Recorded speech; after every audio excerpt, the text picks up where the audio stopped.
Everything from the music playlists all the way to the vehicles. The pre-fight party against Usyk that Dubois had was distinctly different. Now, Stan, who is Daniel Dubois' dad, his playlist was shown in that clip where you see Dubois bobbing his head back and forth, rhythmically enjoying the music, because Stan was playing music from the 70s that he was raised on. And Dubois, growing up, listened to a lot of that.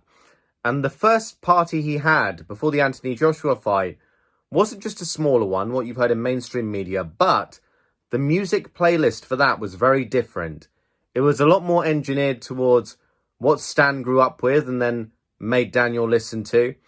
There was a real spiritual emphasis to also the lyrics behind the songs, for example, Lion's Den. And the songs had a lot of significance, like, for example, Daniel in the Lion's Den, a song from the 60s or the 70s.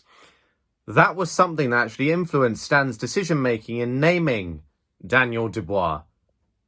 That was the kind of level of deep spirituality there was behind the playlist and the whole way that pre-fight Anthony Joshua pre-fight party dynamic was engineered. It was very deliberate and towards spirituality and things that really connected with Dan and Stan, his father, on a spiritual level. And the atmosphere around it was more like a gathering than a party, so to speak. In the second party, you saw Daniel.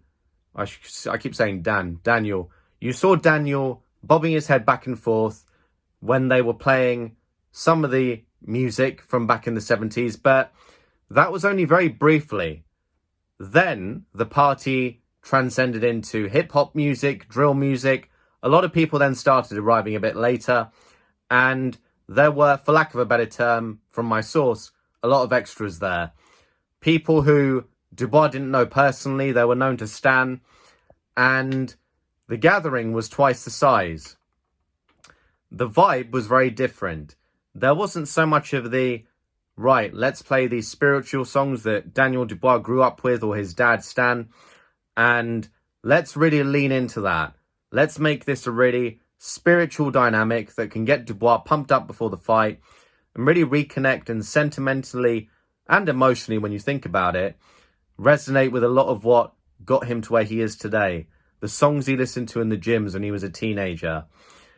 What we saw at the second party, with the more recent one that's made the headlines against Usyk, that one last Saturday was very different. There was no drill music or hip-hop music. At the first one, it was old school Jamaican music or songs that Stan grew up with that were British-based in the UK from that era. Now, the party dynamics we've seen were very different from a numbers standpoint. That's already been regurgitated plenty of times in mainstream media.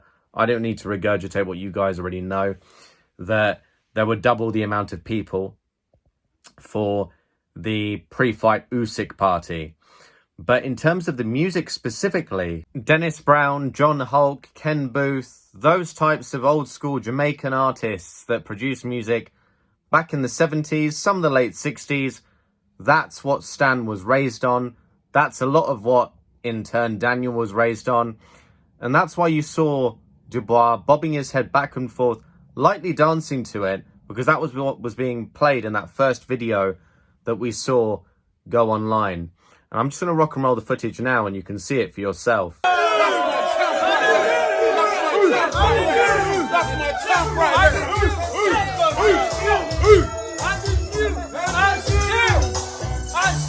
And that was quite a contrast to the music that featured on the rest of the playlist and the party. And that's why it got to the point where Daniel's head was essentially done in, to the point where he'd had to go for a drive away from the party to relax. In that first gathering before the Anthony Joshua fight, he didn't feel the need to do that. Even if music was blasting, it had a spiritual resonance. It invigorated him. It connected with him on a deep, sentimental and emotional level. It touched his soul. The hip-hop and the drill music, less so. And as far as vehicles go, this was all agreed beforehand. So Stan had said to all those in attendance, the vast majority of whom weren't necessarily that close to Daniel, Stan said there'll be no issues. When we get to Wembley, there'll be nothing to worry about, no problem. They got there and delivered the ultimatum to Wembley saying, look, if you want Dubois to fight, you'll let our people in. Wembley said, right, okay, but then only one vehicle can park here, the accredited one. There are a lot of vehicles, as you can imagine, transporting 70-odd people. And as I mentioned in the previous video, Dubois had to walk into the stadium because of what happened in that regard. So Stan was the one putting his foot down saying, look guys, to Wembley, saying, look guys, we need our people to get in here. And he was the one forcing the issue, so to speak. Less so the actual people who were in attendance. From what I've heard, Wembley gave them tickets in the end. They let some of them sit up in the gods, as people say, up in those higher seats, which are right at the top of the stadium, where there was spare capacity. And then some of them got into ringside and in and around that area as well. So they're allowed into the stadium. The vehicles whose registration numbers and plates weren't accredited weren't allowed onto the premises. That's Wembley protocol. Although they did bend to the concession, as we saw, and allow these people that Stan promised to be allowed into the event but didn't actually accredit, they actually got into the event in the end. So quite a contrast with the pre-fight Anthony Joshua dynamic. A lot more of a family emphasis too. Now, the Dubois family is very big. We also have to remember that. A large number of siblings and their extended associates, whether it be first cousins, second cousins, etc., etc. That had a completely different dynamic. Everything from the music playlists to the vehicle numbers swarming into Wembley and everything in between, there was very, very different dynamics. Daniel Dubois didn't feel the need to take a breather from the pre-fight Anthony Joshua party. He felt completely at ease. That wasn't the case with the Oleksandr Usyk one, per both of my sources. Now, regarding the sources, they are close friends of mine who have in excess of 8 mutuals of people who were in attendance at that party, some of whom were featured in the videos you see circulating online.